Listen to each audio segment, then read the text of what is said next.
नमस्कार। आकाशवाणी जयपुर अजमेर से प्रस्तुत हैं प्रादेशिक समाचार।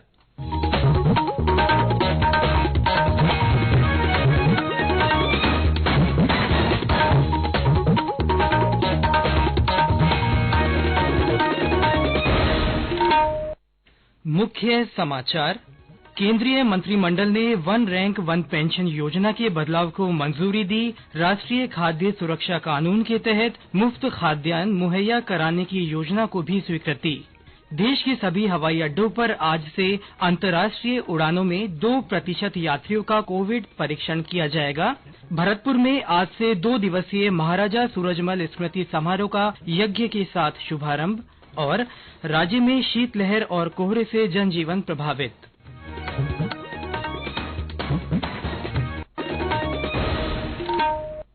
समाचारों के साथ मैं सिद्धार्थ जैन और अब समाचार विस्तार से। केंद्रीय मंत्रिमंडल ने पूर्व सैनिकों के लिए वन रैंक वन पेंशन योजना में संशोधन किया है। कल दिल्ली में हुई मंत्रिमंडल की बैठक में ये फैसला लिया गया। कैबिनेट के फैसलों की जानकारी देते हुए सूचना और प्रसारण मंत्री अनुराग सिंह ठाकुर ने बताया कि अब पूर्व सैनिकों और परिवार पेंशन धारकों की संख्या बढ़कर 25,13,000 से अधिक हो जाएगी। फिलहाल इनकी संख्या 20,60,000 है। इससे 25 लाख से अधिक पेंशनरों को लाभ मिलेगा। उन्होंने बताया कि इस पर प्रतिवर्ष 8,450 करोड़ रुपए का खर्च आएगा। संशोधित पेंशन का लाभ 1 जुलाई 2019 से मिलेगा। श्री ठाकुर ने बताया कि बकाया का भुगतान 4 6-माही किस्तों में किया जाएगा।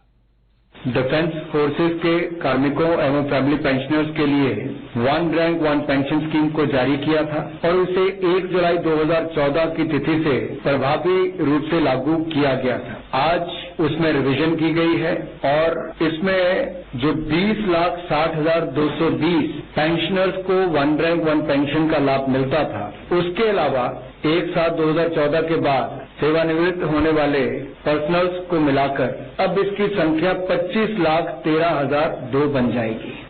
वाणिज्य मंत्री पीयूष गोयल ने बताया कि केंद्रीय मंत्रिमंडल ने निःशुल्क खाद्यान्न उपलब्ध कराने की सुविधा दिसंबर 2023 तक बढ़ाने को भी मंजूरी दी है। इस पर होने वाला 2 लाख करोड़ रुपए का अतिरिक्त खर्च केंद्र सरकार वहन करेगी। इससे 81 करोड़ से अधिक गरीब लोगों को फायदा होगा।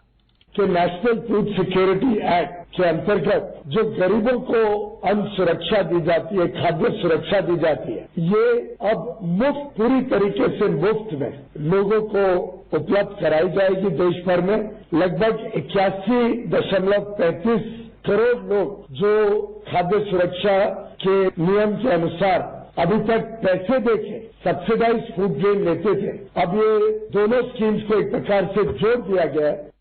आर्थिक मामलों की मंत्रिमंडलीय समिति ने साल 2023 के लिए खोपरे के न्यूनतम समर्थन मूल्य को भी स्वीकृति दे दी है। मंत्रिमंडल की बैठक के बाद सूचना और प्रसारण मंत्री अनुराग ठाकुर ने कहा कि पिछले सीजन की तुलना में मिलिंग खोपरे के लिए न्यूनतम समर्थन मूल्य में 270 रुपए प्रति क्विंटल की और बॉल खोपरे के लिए 750 रुपए प्रति क्विंटल की वृद्धि की गई है। अन्य देशों से भारत आ रहे 2% यात्रियों की आज से हवाई अड्डों पर औचक कोविड जांच की जाएगी। नागर विमानन मंत्रालय ने ये कदम देश में कोविड के नए वेरिएंट के जोखिम को कम करने के उद्देश्य से उठाया है। केंद्रीय स्वास्थ्य सचिव राजेश भूषण ने नागर विमानन सचिव राजीव बंसल को लिखे पत्र में कहा है कि प्रत्येक फ्लाइट में ऐसे यात्रियों की पहचान संबंधित एयरलाइंस द्वारा की जाए और यथासंभव यह ध्यान रखा जाए कि यात्री अलग-अलग देशों से हों। ऐसे यात्रियों को सैंपल देने के बाद ही हवाई अड्डे से जाने की अनुमति होगी। रिपोर्ट पॉजिटिव आने पर उसे एकीकृत रोग निगरानी कार्यक्रम और संबंधित राज्य सरकारों के साथ साझा किया जाएगा ताकि आगे की कार्रवाई की जा सके। श्री भूषण ने कहा कि ऐसे नमूनों को जीनोम सीक्वेंसिंग के लिए प्रयोगशालाओं में भेजा जाना चाहिए। उन्होंने कहा कि नागर विमानन मंत्रालय परीक्षण के लिए समन्वय करेगा और इस पर आने वाला खर्च स्वास्थ्य मंत्रालय वहन करेगा। स्वास्थ्य सचिव ने मंत्रालय से अनुरोध किया है कि देश के सभी अंतर्राष्ट्रीय हवाई अड्डों से प्राप्त होने वाले सैंपल का परीक्षण सस्ती और एक समान दर पर किया जाना चाहिए। पर्यटन मंत्रालय ने आगामी फरवरी महीने में G20 सम्मेलन की जोधपुर में होने वाली बैठक को सफल बनाने के लिए कार्यशाला का आयोजन किया। इस कार्यशाला में जोधपुर के राज्य होटल प्रबंध संस्थान से पर्यटन कारोबार से जुड़े प्रतिनिधियों को जागरूक किया गया। कार्यक्रम में होटल व्यवसायी, tour operator, guide, tourist facilitator और युवा टूरिज्म क्लब के सदस्यों सहित लगभग 80 प्रतिभागियों ने भाग लिया। ये समाचार आकाशवाणी जयपुर अजमेर से प्रसारित किए जा रहे हैं। भरतपुर में आज से 2 दिवसीय महाराजा सूरजमल स्मृति समारोह का गायत्री शक्तिपीठ में यज्ञ के साथ आगाज हुआ। जिला प्रशासन और पर्यटन विभाग की ओर से ये समारोह मनाया जा रहा है। कार्यक्रम में आज राजकीय संग्रहालय में राधा कृष्ण और महापुरुष पोशाक प्रतियोगिता, चित्रकला, मेहंदी, रंगोली और क्विज सहित विभिन्न प्रतियोगिताएं आयोजित की जाएंगी। शाम को स्वांग नौटंकी मंचन और राजस्थानी सांस्कृतिक कार्यक्रम का आयोजन होगा। राजधानी जयपुर के जवाहर कला केंद्र के शिल्पग्राम में कल राष्ट्रीय अमृता हाट की शुरुआत हुई। महिला और बाल विकास मंत्री ममता भूपेश ने इस हाट का शुभारंभ किया। स्वयं सहायता समूह की महिलाओं के हस्त निर्मित उत्पादों की बिक्री और प्रदर्शन का यह मेला 1 जनवरी तक चलेगा। महिला बाल विकास मंत्री ममता भूपेश ने इस अवसर पर कहा कि ग्रामीण परिवेश की महिलाओं के द्वारा तैयार उत्पाद बेहतरीन कारीगरी और हुनर का उदाहरण है। राष्ट्रीय अमृता हाट में 140 से ज्यादा स्टॉल्स लगाई गई हैं। झालावाड़ में प्रधानमंत्री फसल बीमा योजना के प्रचार प्रसार और किसान जागरूकता अभियान के तहत कल किसान दिवस और कृषक बीमा पाठशाला का आयोजन किया गया। इस कार्यक्रम में जिले के किसानों को जागरूक किया गया। किसान पाठशाला में आयोजित किसान दिवस के अवसर पर जिला कलेक्टर ने योजना के तहत उद्यानिकी, कृषि, पशुपालन, जैविक खेती जैसे नवाचार अपनाने वाले 7 किसानों को शॉल ओढ़ाकर सम्मानित किया।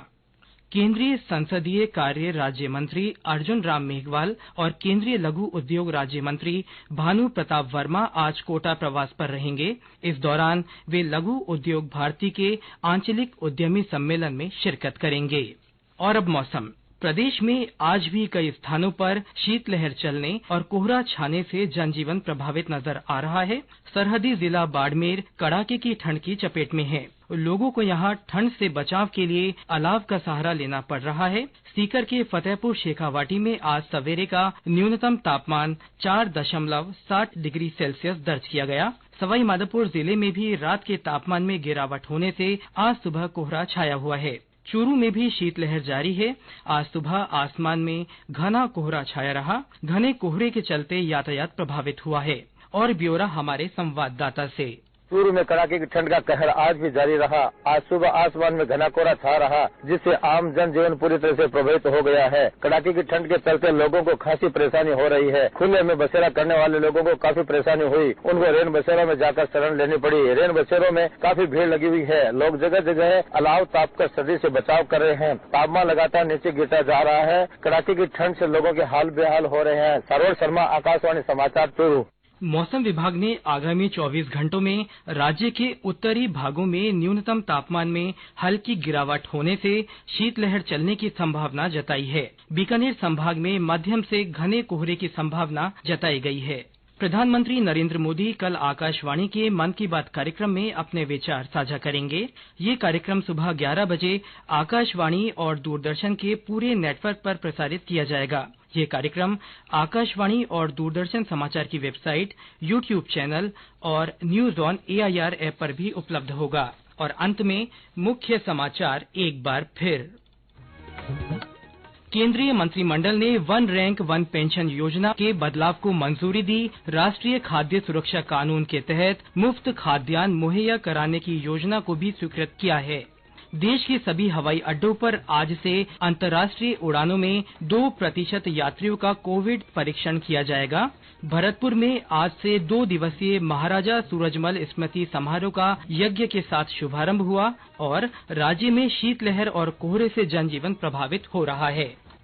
इसी के साथ प्रादेशिक समाचार बुलेटिन समाप्त हुआ। नमस्कार।